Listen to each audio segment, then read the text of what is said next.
Excerpts from Chapter 3 of Unbroken.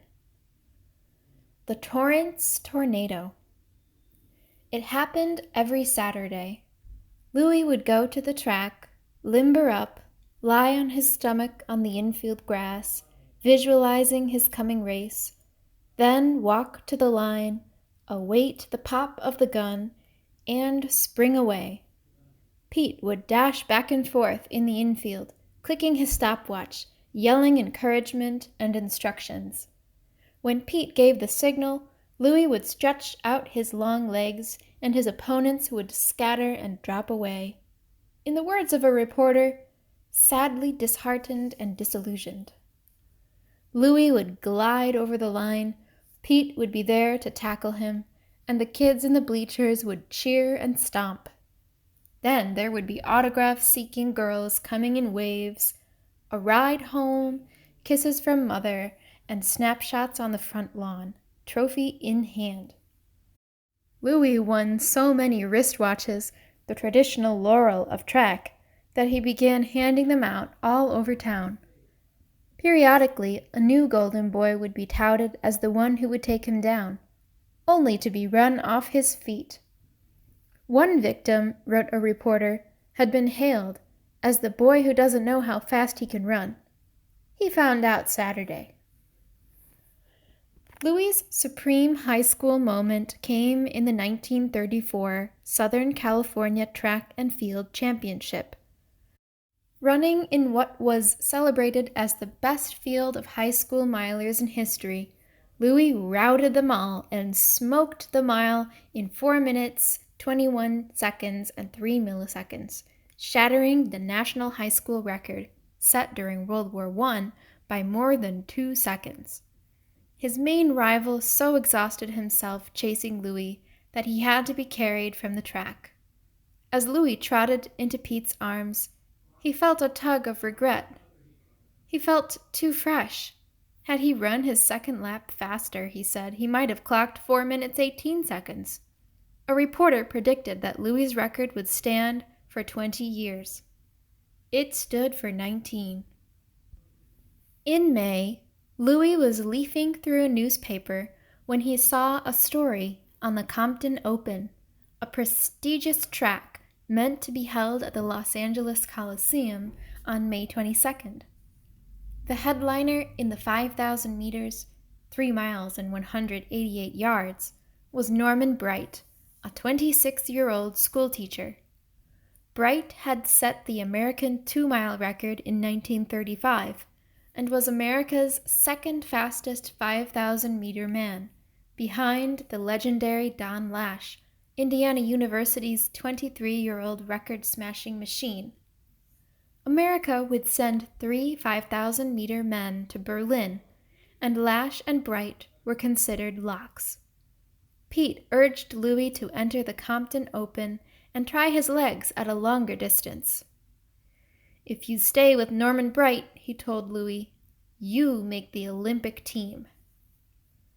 The idea was a stretch.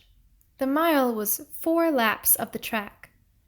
The 5,000 was more than 12, what Louis would describe as a 15-minute torture chamber, well over 3 times his optimal distance.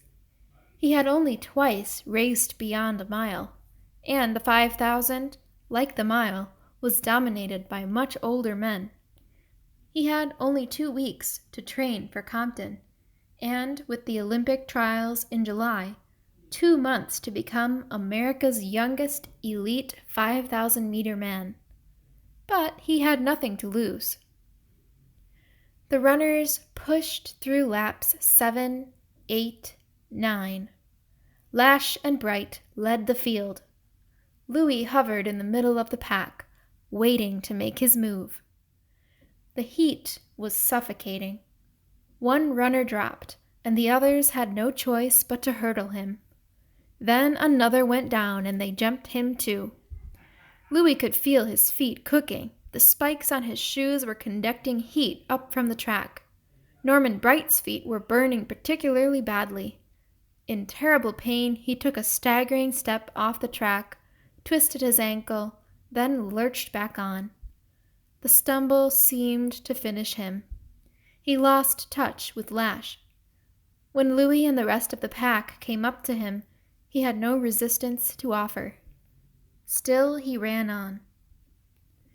As the runners entered the final lap, Lash gave himself a breather, dropping just behind his Indiana teammate, Tom Deckard. Well behind him, Louis was ready to move. Angling into the backstretch, he accelerated. Lash's back drew closer, and then it was just a yard or two ahead. Looking at the bobbing head of the mighty Don Lash, Louis felt intimidated. For several strides, he hesitated. Then he saw the last curve ahead, and the sight slapped him awake. He opened up as fast as he could go. Banking around the turn, Louis drew alongside Lash just as Lash shifted right to pass Deckard. Louis was carried 3 wide, losing precious ground. Leaving Deckard behind, Louis and Lash ran side by side into the home stretch. With 100 yards to go, Louis held a slight lead. Lash, fighting furiously, stuck with him. Neither man had any more speed to give. Louis could see that he was maybe a hand's width ahead, and he wouldn't let it go. With heads thrown back, legs pumping out of sync, Louis and Lash drove for the tape.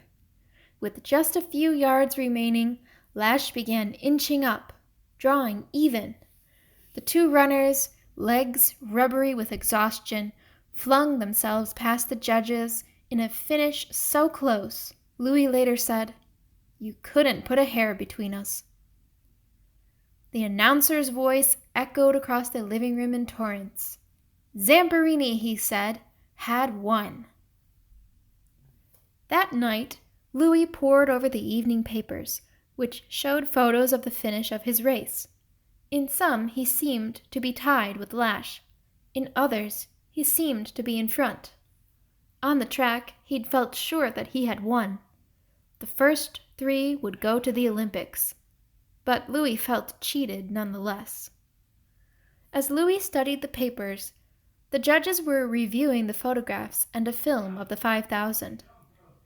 Later, Louis sent home a telegram with the news. "Judges called it a tie. Leave noon Wednesday for Berlin. We'll run harder in Berlin." Standing in the kitchen, Louise heard the crowd in the next room suddenly shout. Outside, car horns honked, the front door swung open, and neighbors gushed into the house. As a crush of hysterical Torrancers celebrated around her, Louise wept happy tears. Anthony popped the cork on a bottle of wine and began filling glasses and singing out toasts. "Smiling," said one reveler, "like a jackass eating cactus." A moment later, Louis's voice came over the airwaves, calling a greeting to Torrance. But the announcer was mistaken. The judges ruled that it was Lash, not Zamperini, who had won. Deckard had hung on for 3rd. The announcer soon corrected himself, but it hardly dimmed the celebration in Torrance. The hometown boy had made the Olympic team.